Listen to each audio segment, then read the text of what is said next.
सिद्धेभ्यः। ओम नमः सिद्धेभ्यः। ओम नमः सिद्धेभ्यः।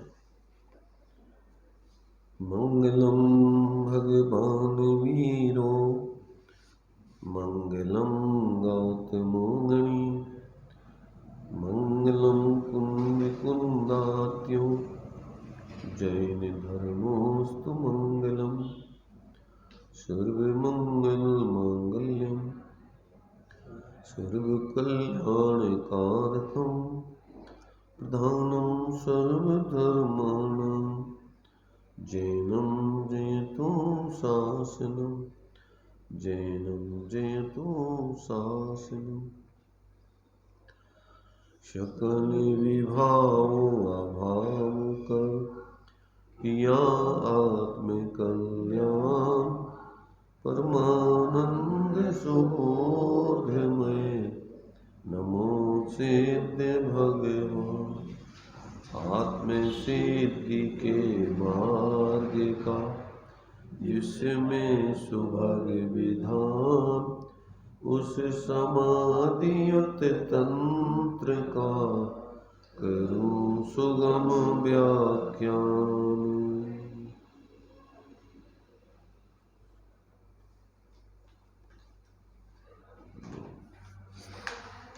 चर्चा अपनी 26 नंबर के छंद के माध्यम से चल रही है। इसमें आचार्य देव ने इस बात को स्पष्ट किया है कि यहाँ जिसको आत्मबोध हो जाता है, स्वसंवेदन से अपने शुद्ध आत्मा का अनुभव करने लगता है, उसकी दृष्टि में फिर कोई भी इष्ट अनिष्ट बाह्य पदार्थ भाषित नहीं होते हैं। किसी में उसकी शत्रु मित्रता आदि का भाव नहीं होता है।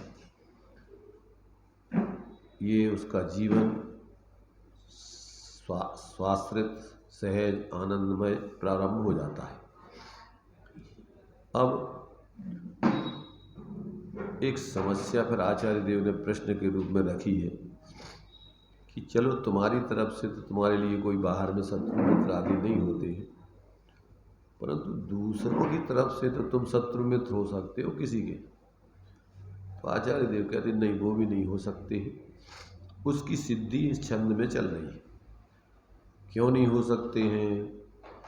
युक्ति तर्क से उस बात को आचार्य देव सिद्ध कर रहे हैं कि हम दूसरों के लिए भी, हम उनके भी शत्रु मित्र नहीं बन सकते। तो उसमें जो है आचार्य देव ने हेतु दे करके न्याय से उस बात को सिद्ध किया है। उसको अपन जो है अभी समझ रहे हैं। कल अपनी इस पर चर्चा चली थी टीका ग्रंथ के माध्यम से। अब यहाँ उसके कुछ आध्यात्मिक दृष्टि से बिंदु बना करके और फिर उस पर विचार कर रहे हैं अपन जीवन उपयोगिता के आधार से समझने के लिए। तो देखिए यहाँ सबसे पहला बिंदु उस पर बना के रखा है कि मेरे परिचित और अपरिचित सब जीवों में शत्रुत्व व मित्रत्व का अभाव जानना चाहिए। कैसे जानना चाहिए?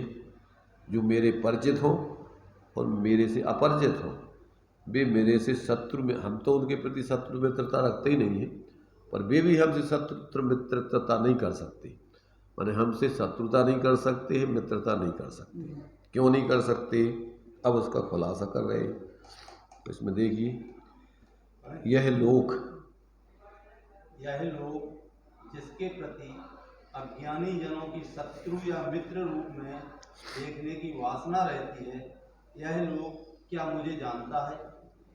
यह जो मैं ज्ञान स्वरूप मात्र अमूर्त आत्म तत्व हूँ, जिसका ना देश से संबंध है ना देश से संबंध है, ऐसा यह मैं अमूर्त आत्म तत्व क्या इस लोक के द्वारा देख लिया गया हूँ या नहीं देखा गया?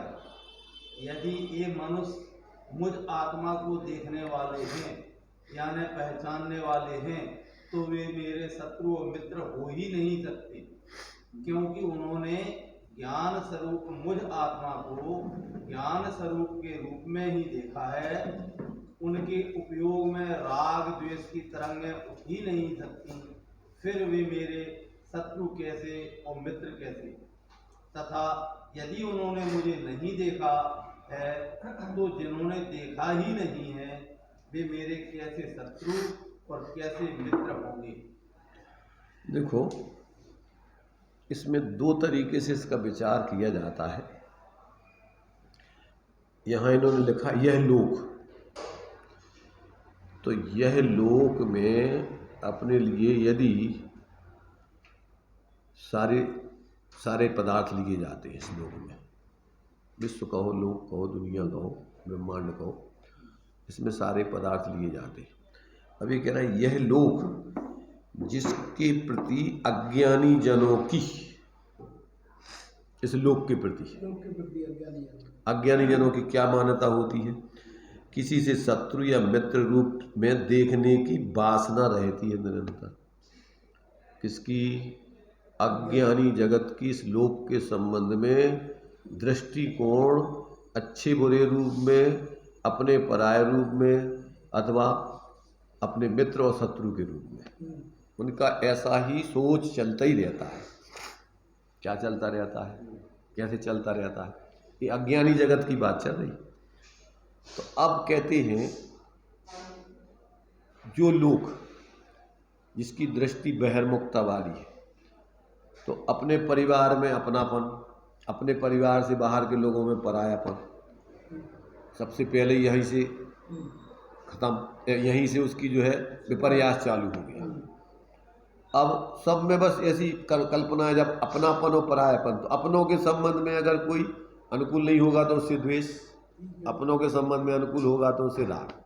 अब ये राग द्वेष की वृत्ति, उसकी धारा प्रवाह चलती रहती। टोडरमल जी ने मोक्ष मार्ग प्रकाशक में सिद्धि की है, राग द्वेष की परंपरा का विधान उसको बताया उसमें। राग द्वेष की परंपरा कैसे चलती है? तो सबसे पहले तो मिथ्या दृष्टि की, बस जो अपन नहीं है, अपन अपना नहीं है, उसमें अपन और अपनेपन का भाव है।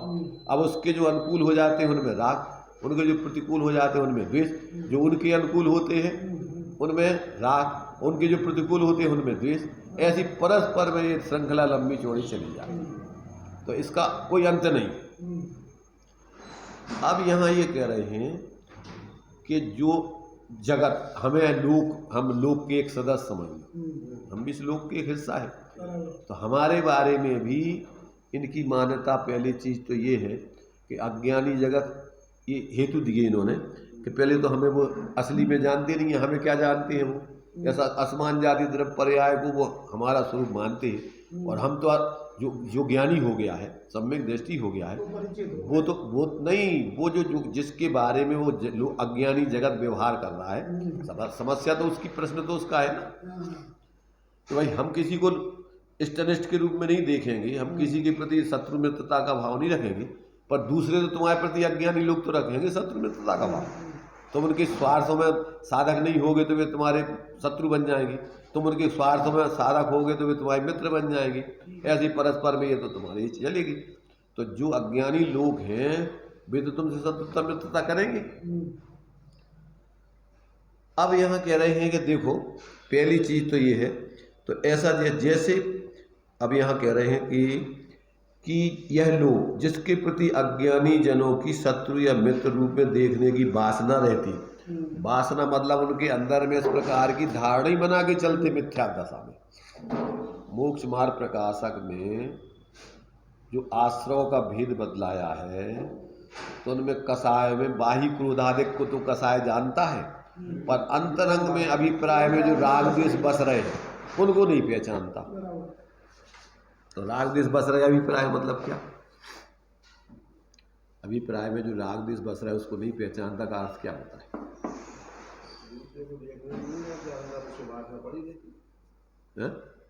अंदर वासना पड़ी रहती, राग द्वेष की वासना पड़ी रहती नहीं, पहले तो उसने पदार्थों में अच्छे बुरे की कल्पना कर रखी है, उसका नाम अभिप्राय में ही उसने विपर्यास जमा रखा है।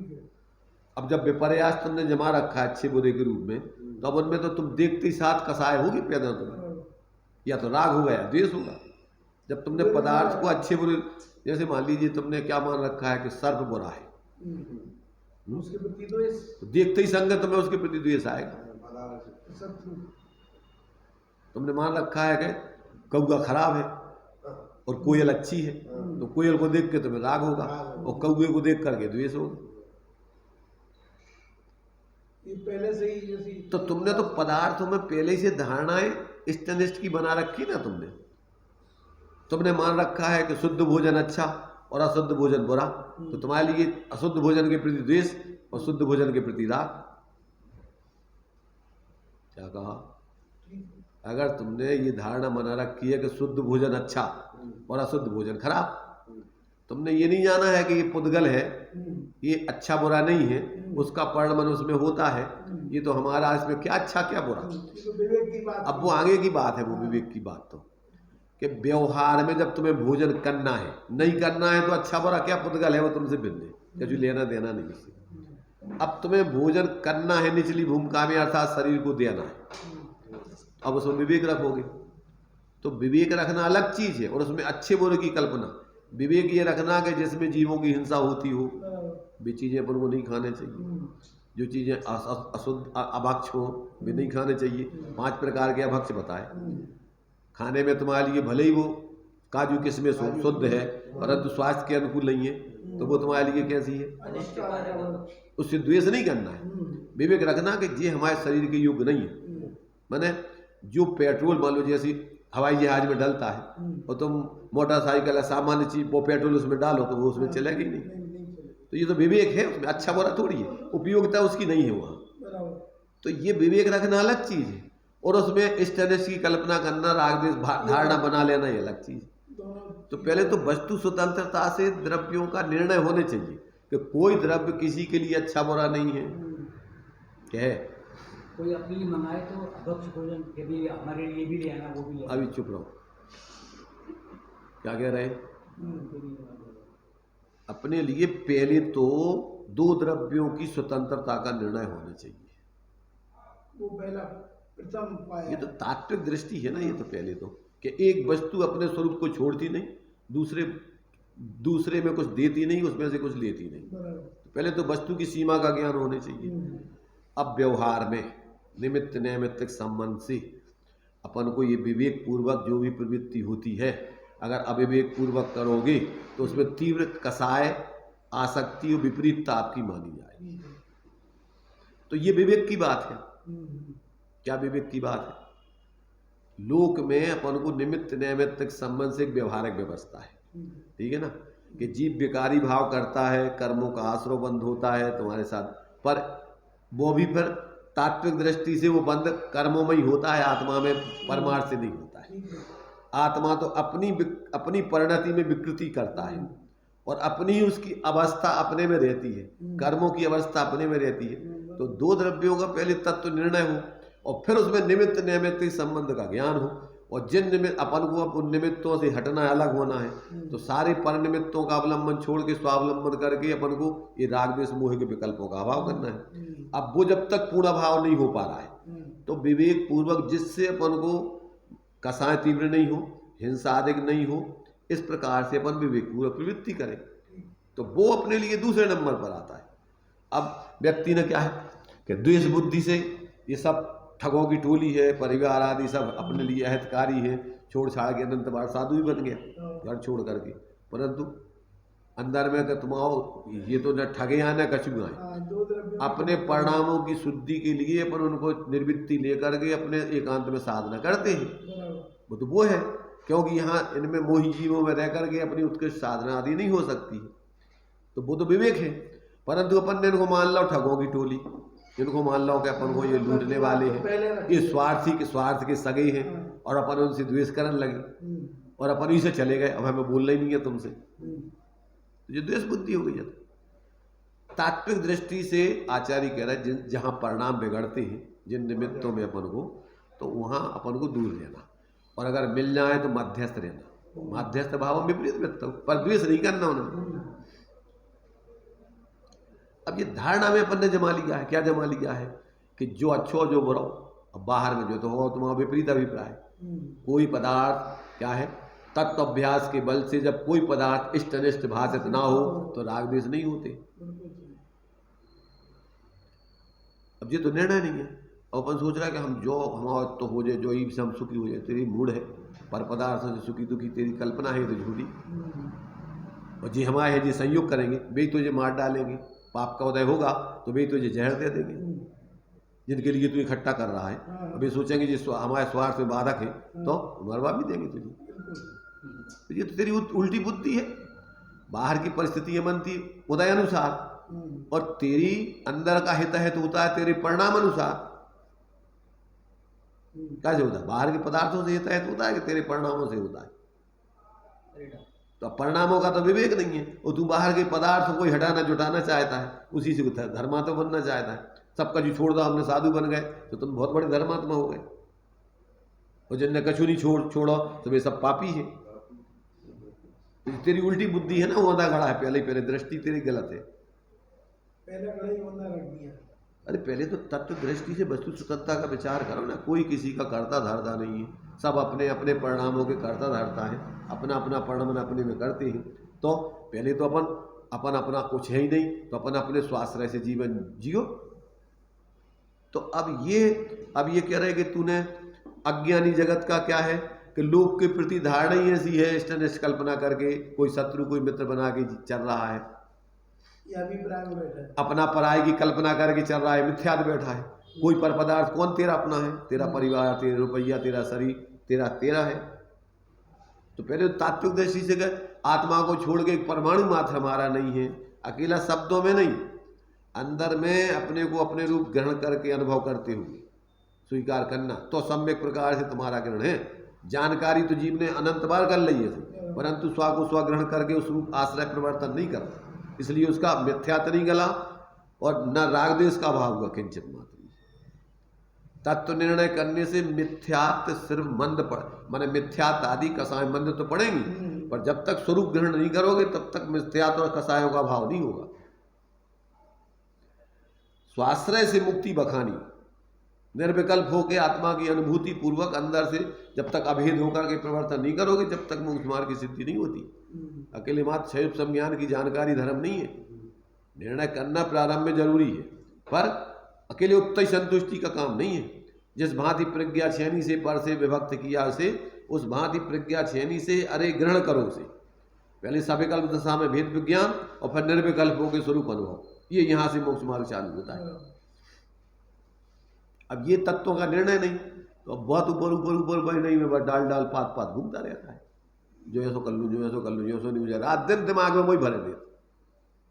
जो जिसने जो धर्म की मान्यता व्यवहार में बना रखी है बस उस क्रिया में ही अपना धर्म मान लिया, होगा अनंत काल होगा ऐसा मत।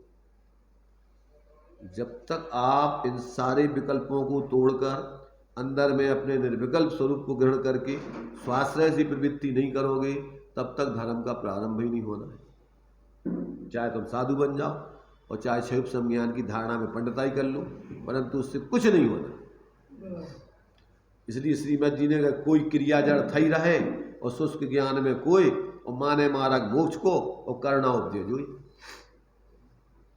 कछु तो बाहर कोई क्रिया करने में त्याग ग्रहण में लगे हैं रात दिन, जो छोड़ दूं जो पकड़ लूं जो कर लूं या तो कर लूं, यहाँ नहीं होते चले कहाँ चले जाए, जाने तो अंदर में है, ग्रहण तो करना अपने को, वही के लाने बाहर में जो भी बुद्धि पूर्वक है वो करा थे, परंतु अब मान लो पाप को उदय हुई है तो कहाँ नरकों में ही करने पड़े होता ही, ऐसी प्रतिकूलता होगी, कहाँ जाओगे तुम छोड़ के तो कहीं। इसलिए जब तक व्यक्ति को ऐसा तत्व ज्ञान पूर्वक स्वरूप का ग्रहण नहीं होता तब तक उसके मोक्ष मार्ग धर्म का प्रारंभ होते नहीं।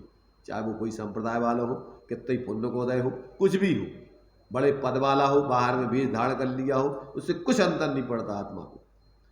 आत्मा का तो हित अपने अंदर में अपने स्वरूप को अपना ग्रहण अपना समझकर और अपनी परिणति उसमें अभेद होकर के परिणमित हो और उसका अतीन्द्रिय आनंद जीवन में आवे, उसका नाम धर्म है अकेला। उसके लिए सारा विधान है ये समझना। अब वो तो समझते नहीं, सबने अपने अपने खाके बना रखी है, अपना अपने जो कर लो तो होगा धर्म, बस संतुष्ट है और अपने पाप के कामों में लगे रहे 24 घंटा।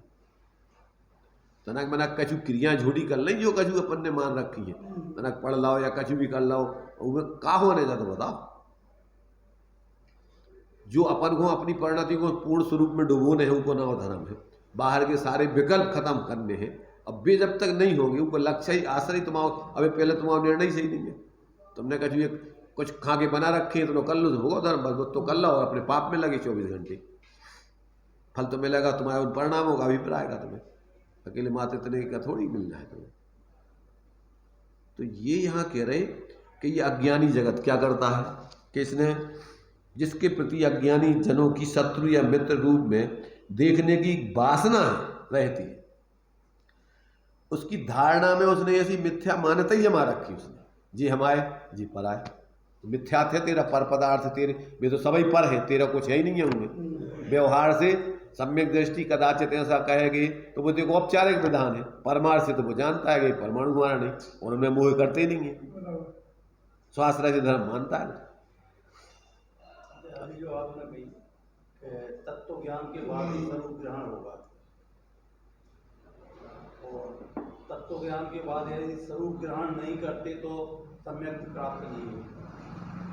तो तत्व ज्ञान के बाद जब स्वरूप ग्रहण होना ही है तो सम्यक दर्शन तो फिर हो ही जाएगा, तो उसमें कैसे अपन करेंगे कैसे नहीं स्वरूप ग्रहण को? जब तत्व ज्ञान हो जाएगा तो स्वरूप ग्रहण तो अपने आप हो जाएगा। हमें समझ में नहीं आया प्रश्न को, का समस्या ही है, वो तो है ही, तुम्हें कहा भाई तो कह रहे हो स्वरूप ग्रहण कहो सम्यक दर्शन कहो एक ही बात है दोनों। तुम्हें क्या कह रहे हैं, सम्यक दर्शन को निषेध कर रहेगा स्वरूप ग्रहण? अबे जब तक तत्व निर्णय भाव, अबे सम्यक दर्शन नहीं भाव, तुम क्या समझ रहे? तत्व निर्णय सम्यक दर्शन होगा, तत्व निर्णय के बाद सम्यक दर्शन हो जाए जरूरी नहीं है। अच्छा, हाँ, वही पूछ रहे थे। तत्व निर्णय करने के बाद जब स्वरूप ग्रहण करने के लिए अलग से पुरुषार्थ करोगे जाति अंतर, तब तुम्हारे लिए सम्यक दर्शन होगा, और तत्व निर्णय करने के बाद संतुष्ट हो गए और अपने लग गए संसार के कामों में, तो सम्यक दर्शन नहीं होने। जब तक तुम अभेद स्वरूप को लक्ष्य करके उसकी तरफ ढलने का पुरुषार्थ और बाहर में तुम्हारा भिन्नत्व बनेगा निर्णय करके, और ये पुरुषार्थ नहीं करोगे तब तक मिथ्यात्व गलेगा ही नहीं। तत्व निर्णय तो एक प्रारंभिक भूमिका को आपके लिए काम है। मैंने ये सोच लो कि तुम्हें जो कछु मकान बनाना है तो पूरी सेटिंग तुम्हारे दिमाग में पहले होने चाहिए, पर दिमाग में सेटिंग हो जाने से मकान बन जाएगा क्या? उसके लाने पूरे पापड़ बेलना पड़ेंगे तुम्हें मकान बनावे के लाने। ऐसे यो है जो तो बाहर को है वो तो स्थूल समझ में आओ, पर जो तुम्हारी अब समझ में नहीं आओ कि जो अपनी परिणति में जो आत्मा व्याप रहो है, अपने तो उधर ढूंढत कर रहे, धर्म के नाम पे तो उधर भगत कर रहे, दुनिया की बाहर की क्रिया गलत कर रहे, तो इसे धर्म होने का? धर्म तो अंदर में ली परम पैनी सुबुद चैनी डार अंतर भेद दिया, वर्णादि अनुरागादि ते निज भाव को न्यारा किया, निज माही निज के हित निज कर आपको आपे कहो। ऐसा अंतर में अपने उपयोग को अत्यंत सूक्ष्म स्वास्थ्य बना करके और अभेद होकर के निर्विकल्प होकर आत्मा की अनुभूति करना है, तब जाकर के तुम्हारे मिथ्यात्व गलेगा, कसाएं क्षीण होगी और अंदर में स्वरूप की भीतरात्मा सिद्ध होगी। तो काम तो ये है। अब वो काम नहीं करके कछु क्या कर रहे लोग दुनिया जाने अपनों, जब तक ये काम नहीं होगा तब तक धर्म नहीं होना। सबकी अपने अपने कोटा है बना धर्म के नाम पे बना रखे, सबने अपने अपने संप्रदाय, व्यक्तिवाद, जो भी है जातिवाद, 50 प्रकार के फिरके हैं। धर्म में कोई फिरके नहीं चलती। धर्म में तो धर्मी आत्मा का ग्रहण करने का एक ही लक्ष्य होता है, वो दूसरा कोई काम नहीं। तो ये जब तक अपन को कि भैया अज्ञानी जगत, अब जिसको आत्मबोध हो गया वो कह रहा है कि ना तो हम किसी को अपना शत्रु मित्र मानते हैं, ना कोई हमारा शत्रु मित्र बन सकता है। वो हेतु दे रहा है यहाँ, क्यों नहीं बन सकता है ये बता रहे कि देखो यहाँ कह रहे हैं कि जगत तो जो अज्ञानी लोग हैं वो तो क्या करता है कि सबको मिथ्या धारणा से ही विचार करता रहता है 24 घंटे। इष्ट अनिष्ट अपना पराया और शत्रु मित्रता के रूप में ही धारणा बना रखी उसने तो, कि जे अपने और जे पराए, जे अच्छे और जे बुराए, जे शत्रु और जे मित्र। तो कहते ये तो जगत की अज्ञानी जीवों की मान्यता है।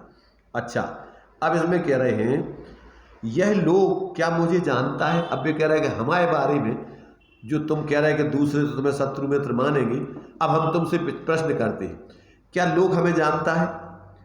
यह जो मैं ज्ञान स्वरूप मात्र अमूर्त आत्म तत्व हूँ, जिसका ना देह से मेरा कोई संबंध है, माने वास्तविक संबंध, तादात्म्य संबंध, माने तादात्मना, जिस देह से संबंध है मेरा, जिसका माने जिसका नाम देह से संबंध है मेरे आत्मा का, ना देश से संबंध है, ऐसा यह मैं अमूर्त आत्म तत्व क्या इस लोक के द्वारा देख लिया गया हूँ? क्या उनने हमें ऐसा देख लिया ज्ञान स्वरूप अमूर्त के रूप में देख लिया गया हूँ या नहीं देख लिया गया हूँ? दो प्रश्न हैं। उससे कि ये लोग हमें शत्रु मित्र कैसे मानेगा। अब हम प्रश्न कर रहे हैं, वो कह रहा है जो ज्ञानी है कि बताओ कि उसने मेरी ऐसी चैतन्य आत्म तत्व जो मैं ज्ञान स्वरूप हूँ, अमूर्तिक हूँ, क्या उसने मुझे देख लिया है या नहीं देखा है। ये दो प्रश्न है। यदि पहला, यदि ये मनुष्य मुझ आत्मा को देखने वाले हैं यानी पहचानने वाले हैं तो वे मेरे शत्रु और मित्र हो ही नहीं सकते। अब हेतु बता रहे हैं क्यों नहीं हो सकते। देखो अब उसका खुलासा कर रहे हैं। क्यों? क्योंकि उन्होंने जब मुझे ज्ञान स्वरूप मुझ आत्मा को ज्ञान स्वरूप के रूप में ही देखा है, उनके उपयोग में राग द्वेष की तरंगें उठ ही नहीं सकती हमारे संबंध में। फिर क्यों उठेंगे? जब उनने अपने को ज्ञान स्वरूप देख लिया तो हमें देख लिया। जो जानता अरहंत को द्रव्य गुण पर्याय से, वो जानता निजात्म को, उसका मोह नियम से क्षय को प्राप्त होता है। तो अभी हमें हमसे राग द्वेष कर ही नहीं सकते। और फिर वे मेरे शत्रु कैसे हो सकते? शत्रु और मित्र कैसे तथा कैसे कहलाए, मतलब वो कैसे बन सकते? हो ही नहीं सकते, ना शत्रु न मित्र। क्यों? कि वे जान रहा है कि ज्ञान स्वरूप अलग तत्व है और इसमें कुछ हित में यानी अहित और हित करने का कोई इसमें योग्यता ही नहीं, माने व्यवस्था ही नहीं है कुछ। तो कैसे? यदि उन्होंने मुझे नहीं देखा है। अब पहला तो देखा है तो वे मेरे शत्रु मित्र हो नहीं सकते, पहली चीज। दूसरी बात, यदि उन्होंने मुझे नहीं देखा है तो जिन्होंने मुझे देखा ही नहीं है वे मेरे शत्रु और मित्र कैसे हो सकते? जब मुझे जानते ही नहीं है अभी तो मेरे शत्रु मित्र कहाँ से हो जाएंगे? तो दोनों परिस्थितियों में हमारे लिए कोई हमारा शत्रु मित्र नहीं हो सकता। जिससे मेरा परिचय नहीं, अज्ञानी है वो हमसे शत्रु मित्रता कर नहीं सकते। उन्हें हमें जानते नहीं है कैसे। हम जो अमूर्त कुछ ज्ञान स्वरूप तत्व हैं वे हमें देख ही नहीं सकते। हमारा कोई परिचय नहीं। और जो ज्ञानी हैं वे हमसे शत्रु मित्रता कर नहीं सकते। दोनों परिस्थितियों में हम तो किसी से करते ही नहीं, दूसरे भी हमसे शत्रु मित्रता नहीं कर सकते। ये है। अब कहते हैं फिर ये अज्ञानी जीवों की उन्मत्त वृत्ति कैसे चलती है। अब उसका खुलासा। उन्मत्त वृत्ति सारे विकार, समस्त अवगुण, सकल विडंबनाएं एक आत्मा के स्वरूप के अपरिचय में ही हैं। जैसे पागल अपनी धुन में लत्तों और कागजों को संचित करता फाड़ता रहता है। लत्तों को जाना था? कपड़ा लत्ता। तो ये इतने होता है कि घूरो घूरो पैसा उठा के लत्ता धर ले और कागज इकट्ठे कर ले और इकट्ठे करके बैठे बैठे फाड़ा दे, एक और रख ले, तू कर लेते धर लेते करत। एक हमने देखा था पागल कि वो जो है अपने कपड़े में बने के उसमें सारे कागज भरे और बड़े मस्त क्या था, मैंने हमारे पास इतने नोट हैं और तक तनादन धन धनादन अपने घूमत फिरता ऐसा नाचता फिरता था। तो हमने कहा जे देखो इसका मौज मस्ती देखो आप। एक पत्थर भर रहा हो तो वजन टांगे घूम रहे हो। तो मतलब भाई क्या है कि पागलों की दशा ऐसी यही कह रहे, लत्तों को कागजों को। चलो दृष्टांत है तो संचित करता है, उनको फाड़ता रहता है, कुछ से कुछ करता रहता है उसका। उससे कुछ करता है। समझदार लोग उसकी उन्मत्त चेष्टा को पहचान सकते हैं। ऐसे ही ये अज्ञानी जन स्वरूप से अनभिज्ञ कहीं घर को अपना मानकर, समाज को अपना मानकर, देश को अपना समझकर उसके अनुकूल चेष्टा कर उतारू रहती। बस उनकी अनुकूल चेष्टा जिसमें अपना उनकी अनुकूल प्रवृत्ति करके उनके उतारू 24 घंटे वही में घूमते रहते हैं। जो हमारा मकान, जो हमारा परिवार, जो हमारा समाज, जो रात दिन बस वही दिमाग में घूमते रहते हैं, उनके पागलपन की वृत्ति। वो तो पागल लगता है, हमारा पागलपन नहीं। अरे ये तो तुम्हारा पागलपन बता रहा है, उनको पागलपन थोड़ी बता रही है, तुम्हारा पागलपन बता रही है। इन चेष्टाओं में, इन विकल्पों में इस ज्ञानानंद स्वभावी निज परमात्मा का कैसा घात हो रहा है। अब अपन को नहीं पता कि ये अपन जितने 24 घंटा ये मोह के विकल्प कर रहे हैं, इनसे हमारी आत्मा का स्वभाव कितनों हम बर्बाद कर रहे हैं 24 घंटा जो नहीं है होश।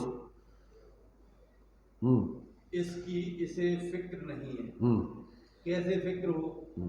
आखिर अपने आप को समझा भी नहीं और ना यह जाना कि मुझ पर कोई विडंबना है। वो जानते नहीं है कि हम कितनी परेशानी में पड़े हुए हैं। अब उसको जो पता ही नहीं है तो अब कैसे उन विडंबनाओं से हटेगा। इस उन्मत्त चेष्टा को ये जग के वासी जग के रुचियां लोग कैसे जाने, वे तो प्रशंसा ही करेंगे। उसमें अच्छे ही मानेंगे हैं। राग आदि प्रगट जी दुख देन तिन्हीं को सेवत।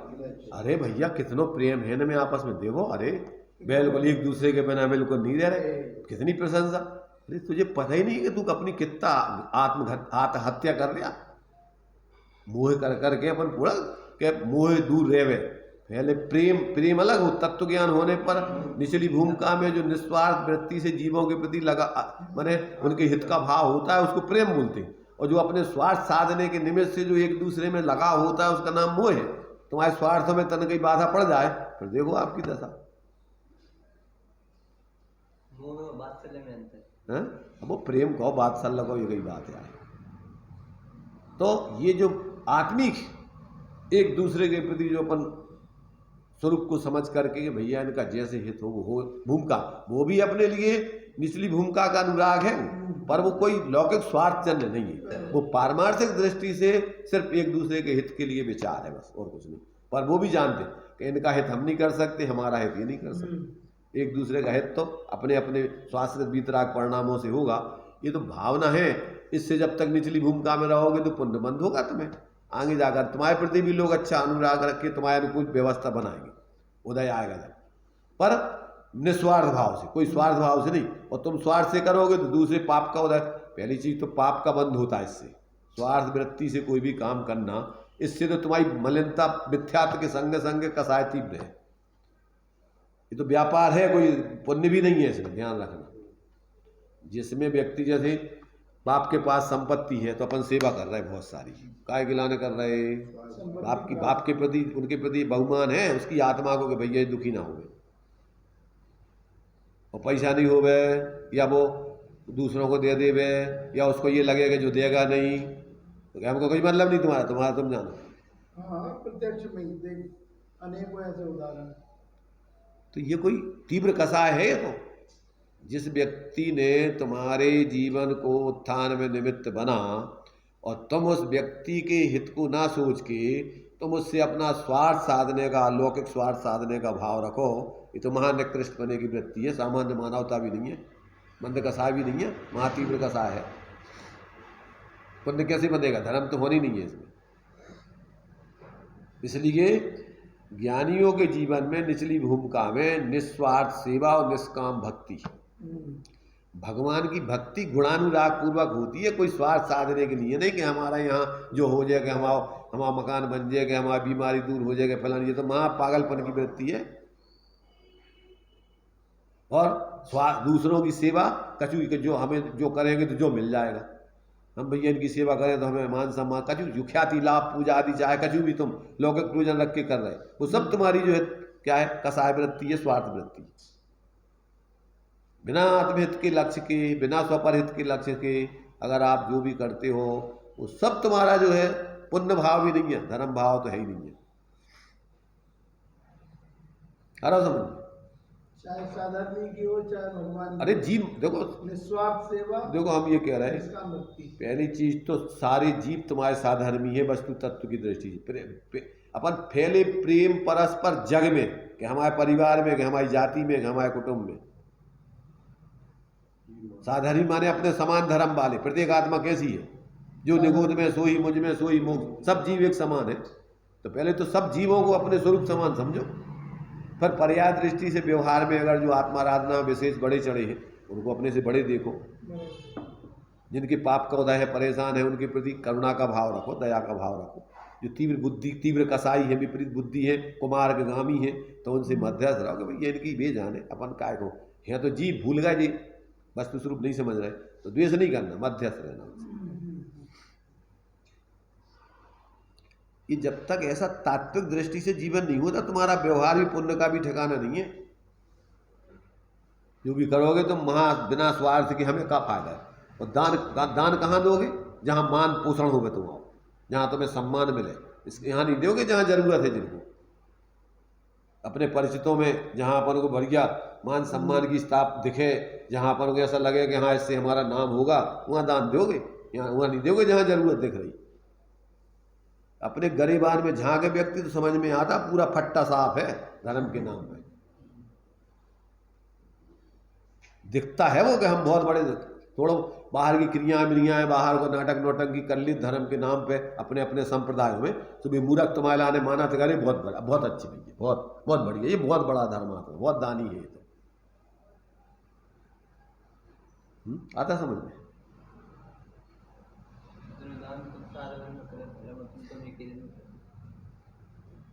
तो ये यहाँ पर ये बता रहा है कि भैया ये उन्मत्त पागलपन की वृत्ति है। इस प्रकार जब तक अपन को अपने परिणामों का विवेक नहीं है, तो ये जगत की रुचियों की इस प्रकार से ये परस्पर में प्रशंसा। अब आगे जो खुलासा कर रहे हो, माया द्वारा माया का मायावाद।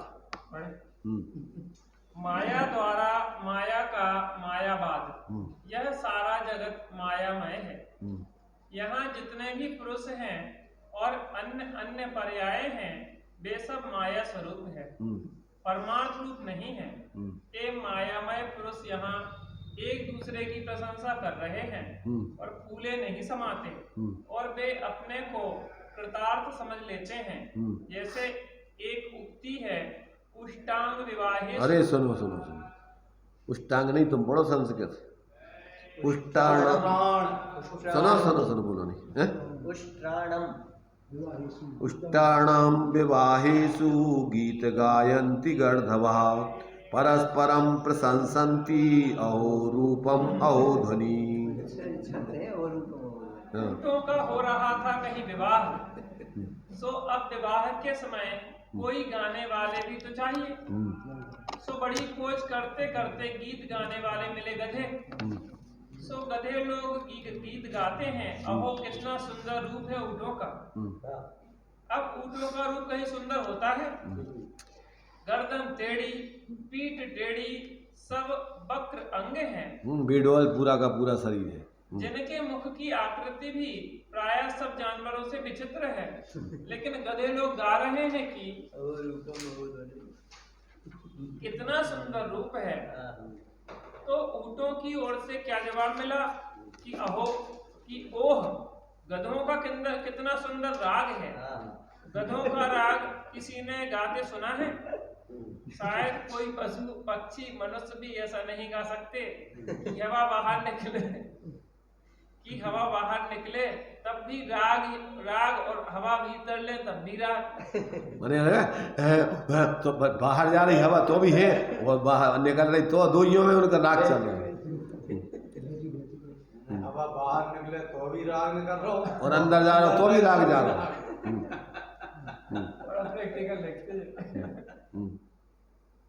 मनुष्य गाते समय सांस लेते हैं, भाई बीच में अपन बोलते बोलते रुक जाएंगे, सांस लेके फिर बोलेंगे, और गधे सांस नहीं लेते। वे तो एक धारा प्रवाह है, अंदर सांस ले रहे तो राग, बाहर जा रहा तो दोइयों में जो है करा देता नहीं, देखिए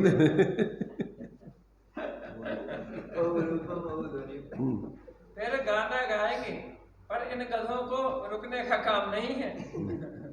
हवा निकालेंगे तो आवाज, हवा भीतर खींचेंगे तो आवाज। तो जैसे गधे और ऊंट आपस में एक दूसरे की प्रशंसा करके परस्पर राजी हो जाते हैं, ऐसे ही ये जगत के प्राणी एक मोही दूसरे मोही की प्रशंसा करके परस्पर राजी होते हैं, किंतु उन्हें यह नहीं मालूम कि यह राजी हो जाना अपने आपके प्रभु पर कितना बड़ा अन्याय है। देख लो, ये स्वार्थी जीवों की, मोही जीवों की दशा बता रहे कि एक दूसरे का सम्मान करके एक दूसरे में, और बस अपने आप को फूले नहीं समाते। मूर्खों की जो है बहुत बड़े धर्मात्मा है। अब तुम कितना उपसर्ग कर रहे हैं अपनी आत्मा पर, कितना अन्याय कर रहे हैं, कभी होश ही नहीं है उनको भी। उनको तुम्हारा मान पोषित कर रहे हैं, तुम उनको मान पोषित कर रहे हैं, तुम उनको लोभ पोषित कर रहे हैं भी, तुम्हारा लोभ पोषित कर रहे हैं। तो ये सब आपस में, ये सब पागलपन की वृत्तियां चल रही है धर्म के क्षेत्र में। जितने सांप्रदायिक व्यक्ति हैं उनके एकमात्र इसी लक्ष्य से अपने अपने लोगों का मान सम्मान बुला करके उन्हीं की प्रतिष्ठा, उन्हीं को बुलाना, सब और कुछ नहीं। एक गधा नहीं, दो ही गधा। एक गधा एक ऊँट तो तुम्हारा दृष्टांत के लाने दो। इतने तो दो ही गधा है, दोइयों की गलत धारणा है, दो ही मिथ्या दृष्टि है, और दो ही मनुष्य है। गधा ऊँट अलग अलग नहीं है, इतने दो ही कैसे है? वे तो तो मैंने दोनों की बेडोलता बताने पर भी एक दूसरे की अच्छा ही कह रहे हैं। ऐसे ही अपन एक दूसरे की अलग अलग कसाएं हैं, एक जो है पाप में लगो है इकट्ठो करने में, और एक इधर मान सम्मान कसाय पोषण करने में उसकी पूर्ति कर रहा हूँ। क्या हो रहा हूँ, दो ही जने एक ही से मिल गए। वो तो पाप से कमा रहा हो और इतने मान में दे रहा हो, तो दो ही पाप के भाव चल रहे हैं उनके। इतने मान नहीं मिले, नाम नहीं हुए, अनंग में लड़े झगड़े में मारे भी तैयार हो जाएगा। हमारा नाम नहीं छपो। कौन सा नाम तेरा भैया, क्या नाम है तेरा? बाद में छपो। हमने इतने पैसे दाए, छोटे अक्षरों में नाम कैसे छपको और नीचे नाम लगता होगा? तो ये सब क्या है? ये सब अपने कसाय पोषण करने के भाव है। पता नहीं पड़ता, अरे भैया कहाँ इस तरह की चीजें हमारे है का ही में। तो ये तो परस्पर जीवों के प्रति एक दूसरे की आत्मीयता रख करके जितना इनका उपयोग हो जाए बढ़िया शांति से आत्माराधना में एक दूसरे की, अच्छी बात है। तो ये विवेक तो नहीं है। और कसाय पोषित करबे के लाने एक दूसरे के लाने प्रशंसा कर साधुओं के लिए दिया है कि गृहस्थ के बच्चों को खिला पिला मैंने उनको मान सब मैंने खिला देवे, भोजन करने के बाद उनकी भोजन की प्रशंसा कर देवे। ये दोष है उस भोजन करने का। 46 दोषों में जो है ये दोष है सब। तो ये कितनी कितनी सूक्ष्म अपने अंदर की विपरीत मान्यताएं कसाय पोषण करने की चलती हैं। कैसे कैसे हम अपना स्वार्थ साधते हैं एक दूसरे से। थोड़ा अपने अंदर देखो, गर्दन में अपने ज्ञान में झांक करके सूक्ष्मता से। अकेले मोटे मोटे रूप में बस अपने जो कुछ कर रहा है इसमें आंखें बंद करके कर लो और अपने फिर लग गए पापों में, वो धर्म।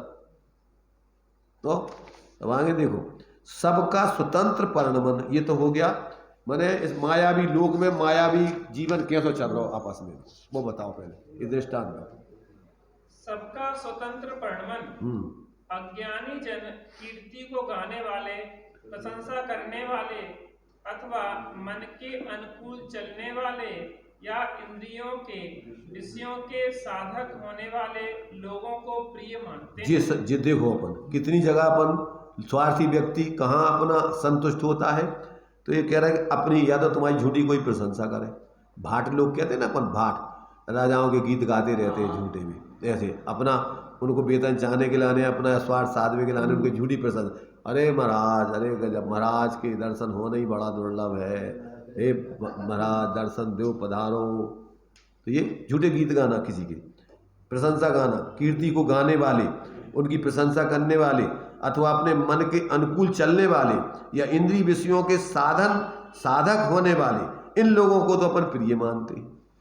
अपने स्वार्थों में अपने विषय कसायों पोषित करने में निमित्त बने, वे अपने हित के हैं, वे बढ़िया है कि एक दूसरे की प्रशंसा करो।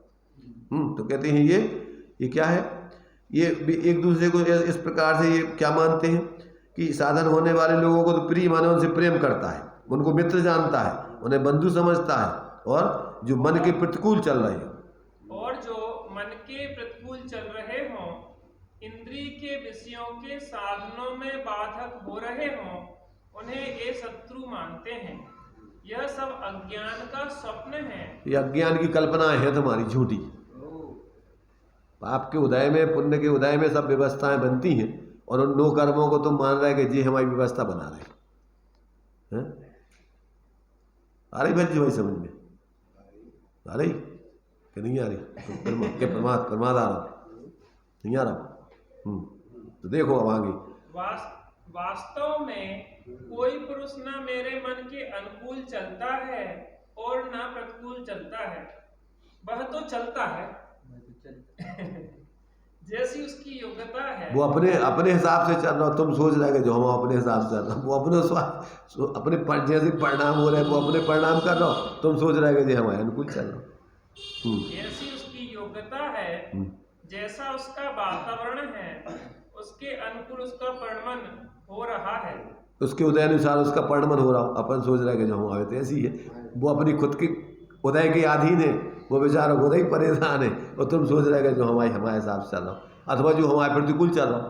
पाप को उदय है वो तुम्हारे अनुकूल नहीं हो पा रहा, तो अपन सोच रहे हैं जो हमारे प्रतिकूल चल रहा हो। अरे भैया वो खुद ही अपने उदय के मारे हैं, अब तुम उनको क्या अनुकूल प्रतिकूल देख रहे? वह ना तो मेरे प्रतिकूल है और ना मेरे अनुकूल है। मैं इच्छावान हूँ, सो जैसी इच्छा रखता हूँ, उसके अनुकूल मुझे जो जचा तो मैं अपनी ओर से कह सकता हूँ कि यह अनुकूल परिणमन है, अथवा मेरी इच्छा के विरुद्ध बना तो मैं ही अपनी ओर से कह सकता हूँ कि मेरे प्रतिकूल परिणमन है। पदार्थ तो जैसे हैं वैसे हैं, जैसे परिणमते हैं सो परिणमते हैं। ये है अपन तो मात्र अपनी कसाय का पोषण होता है, अपने अनुकूल लगता है तो अपन मान लेते हैं अच्छे, और जब अपनी कसाय के प्रतिकूल दिखते हैं वे तुम्हारे लिए प्रतिकूल अनुकूल नहीं हो रहे हैं, वे अपने उदय अनुसार परिणमित हो रहे हैं, और अपन मान रहे कल्पना से कि जी हमारे अच्छे हैं जी हो रहे हैं। तो अपन अपनी तरफ से डबल रोल कर रहे हैं। कौन सा डबल रोल कर रहे हैं? अनुकूलता और प्रतिकूलता का। उनसे अपेक्षा और उपेक्षा। लाला जी ससुराल में गए, गज्जू भाई लाला जी ससुराल में गए, और लाला जी सोच के गए कि हम आएंगे स्टेशन पे, हमें लेवे आ जाएंगे, बढ़िया स्वागत करेंगे, और वे बेचारे कछु परिस्थिति में आते तो कोई आ ही नहीं पाए, पूछो ही नहीं कछु, वे अपने उसमें लगे रहे। और दूसरी परिस्थिति में अरे इनने हमारा अपमान कर दिया, कोई पूछने वालों नहीं है, अरे अब हम यहाँ आएंगे नहीं कभी ससुराल में। जी बैठे ना भैया देवेंद्र भाई, इनको मान सम्मान नहीं मिला, प्रतिज्ञा अब नहीं आएंगे तुम्हारे ससुराल में। क्या हुआ था? जजमेंट दिया, हम ऊपर पहुंचे, जजमेंट दिया, उन्होंने जजमेंट नहीं किया, हम वापस आ गए। कि हम जजमेंट कर रहे हो, जो ससुरा हमसे जजमेंट तक नहीं कर रहे, ऐसी जगह आके क्या करना हमारा? इनको तो मान सम्मान, पहले लड़का और तुम्हारे से दामाद की पैर पड़ते थे माथा पे, अब तो उल्टी व्यवस्था हो गई बड़ों पहले मामा बूढ़े बूढ़े हमारे हमने देखा, वृद्ध मामा, हम छोटे छोटे लोगों के पाँव पड़ते थे सब मामा हमें शर्म लगती थी कि यार इतने वृद्ध जी हमारे तो मतलब कछु परंपराएं लोग की ऐसी हैं बड़ी, लोगों को क्या उसमें ही अपने आप को बहुत, अरे अब बहुत जैसी धारणा बन गई, अब वैसा नहीं हो पाए तो अपन अपना हेटी मानने लगा, तो आप मानोगे। अरे भैया उनकी क्या समस्या है वो तो देखो, तो वो बेचारे को पूछो तो कि भैया काय भैया तुम्हें क्या परेशानी हुई, आज तो तुम लोग कहूँ व्यस्त देगा, तो वो कभी नहीं पूछते, मतलब हम अपमान करता हूँ। नहीं, वो मामा जो पैर पड़ते थे उनका अभिप्राय था कि ये बंद चला रहे हैं, हमारे आगे बढ़ा रहे हैं। बंद नहीं चला रहे। देखो क्या होता था, ये हिंदुओं में क्या होता है, लड़की के यहाँ पानी भी नहीं पीते, समझे ना, कि लड़की के यहाँ जो है क्यों, अच्छा उसका हेतु क्या है?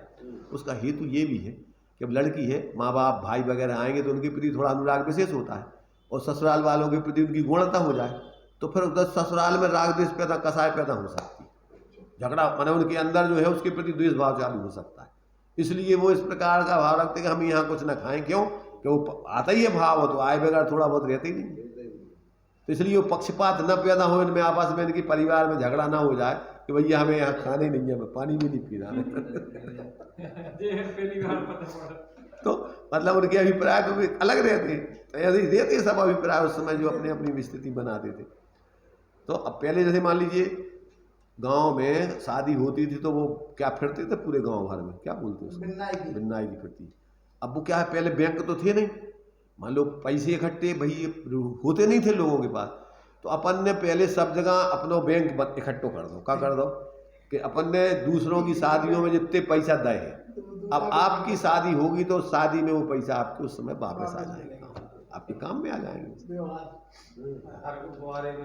उस समय। हाँ उस समय अपने पास भय के नहीं भय अबे है, तो अबे भैया चलो अपन धीरे धीरे उसको बांट दो, जैसे अपन अबे करत ना एक पोस्ट ऑफिस में धीरे धीरे जमा करा दे, तो भी जब पोस्ट ऑफिस में जमा हुए और भी देखते कि भैया देखो इनको कितने गए व्यवहार, इनका व्यवहार देखो, तो थोड़ा बहुत बड़ा चढ़ा करके उनको अपन वापस कर दो।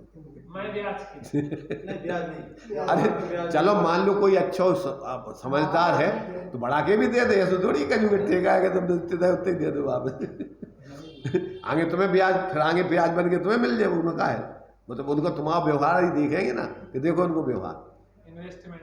तो ये अपन को क्या है कि ये सारी बातें तत्व ज्ञान होने पर कि भैया सामने वाले की भी तो परिस्थिति देखो, उसको क्या समझ, तो अपनी तरफ से सोच रहे अपेक्षा रख ली और अपेक्षा हो गई कि इनने हम अपमान कर दो, अरे का अपमान और का सम्मान।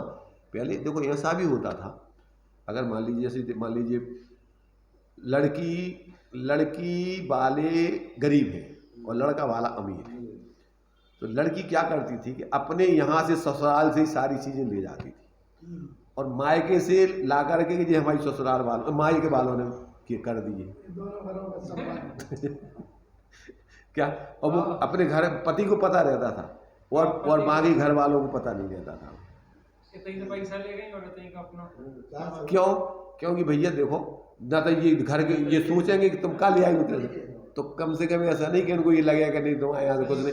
तो अब वो क्या है कि सामान्य लोगों में क्या है, वो मान सम्मान की स्थिति नहीं रहती ना उस जाति की, अरे इनके यहाँ तो कुछ नहीं है, गरीब है, तो वो उतना ऊंचाई नहीं ना करते। ससुराल वाले पैसा वाले हो, माँ का गरीब हो, तो फिर पर देखो पहले इतनी मानवता थी, ससुराल वाले गरीब हैं जी अपनी तरफ से, क्योंकि उनकी बेइज्जती अपनी बेइज्जती, अपनी तरफ से पूरी सेटिंग करके पहले वहाँ वो ले जाते थे बारात वगैरह। ये साहब ने पूरा देखा, अनुभव करके देखा, पूरी सब भैया का परेशानी हुआ सब पहले सेट कराएंगे और फिर यहाँ से अब तुम्हारी सम्मान करने, तुम्हारी उनके पास तो है नहीं है, और नहीं अगर बेइज्जती कराना है तो फिर ठीक है मत करो व्यवस्था। अब भी ऐसा होने लगा, लेकिन स्वार्थ। अब सुनो, जब तुम्हारा देखो जब तुमने रिश्ता कर लिया तो अब वो भेद तो रहा ही नहीं कि तुम हम अलग हो और हम अलग हैं, अब तो तुम्हारा परिवार समान पर हो गया। अब तो इसलिए देखो एक बार संधि के लिए बुला करके गाली दिलाई जाती थी, गाली के बुलक होता था काहे को का मतलब उद्देश्य, उसका मतलब यही है कि तुम्हें अगर इतनी गाली देने पर भी तुम प्रसन्न हो, मिठाई बंटवाओ, तो अब छोटी मोटी कबूआ कर गलती हो जाएगी तो बुरा नहीं मानोगे तुम। तो परीक्षा, ये तुम्हारी परीक्षा है कि अब तुम्हारी हमारी बराबर को तुम्हारा उस रिश्ता होगा, अब तुम छोटी मोटी बातों में बुराई तो नहीं मानोगे, तो पहले थोक में तुम्हें गालियां दिलवाई जाएंगी। घर के मुखिया को गाली दिलवा दी पूरी, तो मुखिया को सबको हो गई। वही समझी कौन, लड़का को बाप। हाँ तो लड़के पहले क्योंकि लड़के के बाप, सुनो लड़के के बाप वो बड़ा मानता था ना अपने, अब तुम्हें बड़े, हम तुम्हारी बेइज्जती बता रहे हैं तुम कितने बड़े हो, तो ऐसे लोगों को बुलाते थे जो नीची जाति की रहती थी, बेगालियां देती थी बहुत। तुम तो गाली सुन ही नहीं सकते। तो मतलब क्या है, उससे परीक्षा होती तुम्हारी कि हाँ तुम्हारा रिश्ता पक्का हो गया। बंद हो गया। अरे का होगा बंद, अब तो हम तो ये कह रहे हैं कि ये सब देखो लौकिक क्षेत्र में भी ये सारी चीजें अपन को पहले एक दृष्टिकोणों से जीवन उपयोगिता के आधार पर परख करते थे और एक दूसरे के प्रति रहता ही था, कोई समस्या है तो पूरी की पूरी व्यवस्था वो सेट कर देंगे। और शादियों में भी मेहमान बन के नहीं जाते आज, जैसे आजकल आते हैं एक दिन आगे लाने आया वो उसकी का दशा हो रही कोई मतलब नहीं, महीनों पहले 15 दिन पहले आएंगे, सारी व्यवस्था सेटिंग करवाएंगे, पापड़ बिलवाएंगे, जो भी सब काम नौकर नहीं है, रोटी बनाने वाली कोई अलग से नौकरानी लगाना पड़ती है, अपने पूरे मेहमान लोग आकर के पूरा काम करते हैं, पर वो सब वही भी करेंगे। हमारे मामा के यहाँ देखा कि ना तो 4-5 साल देखी चलेरी में। अरे तुम मामा की अलग से मत बताओ, हमने बता दी थोक में सबकी बात हो, ये कहीं सबकी आए, तुम्हारे मामा की अकेली थोड़ी आए, तुम अपने मामा की अकेली अलग से बहादुरी बता रहे, सबाई की ज्यादा सारे आती थी पे। चलो भैया तुम जो है टाइम देखो कितना रहेगा, एक पॉइंट रहेगा कुछ ये स्वतंत्र परिणमन होगा। अब अपनी वेदना का इलाज रूप परिणमन, लंबी कहानी है कौन सी, कालिदास यही में है जा। चलो तो ये पूरी लंबी चलेगी, चलो छोड़ दो इसको, अभी छोड़ दो, बाद में देखेंगे। कालिदास के जमाने की अब वो है सिद्धांत समझावे के लाने दैये दृष्टांत। चलिए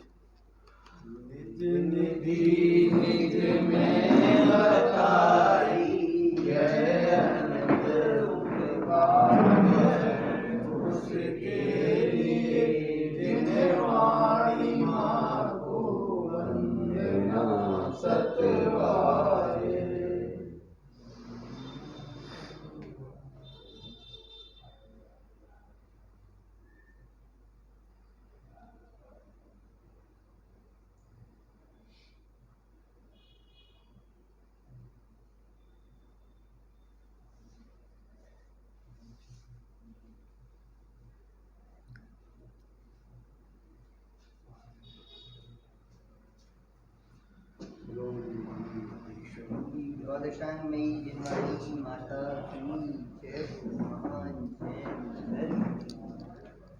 बच्चे भी ये प्रयास करें अपन जो है ना